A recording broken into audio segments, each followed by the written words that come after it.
தூதுவளையல அரைச்சி தொண்டையில தான் நினைச்சி மாமன் கிட்ட பேச போற மணிக்கணக்கா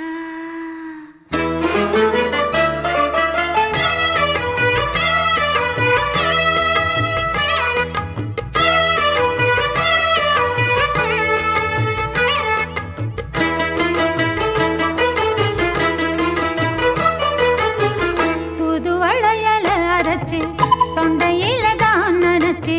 மாமன் கிட்ட பேச போற மணிக்கணக்கா தூண்டாமணி விளக்க தூண்டி விட்டு எரிய வச்சு உன் முகத்தை பார்க்க போற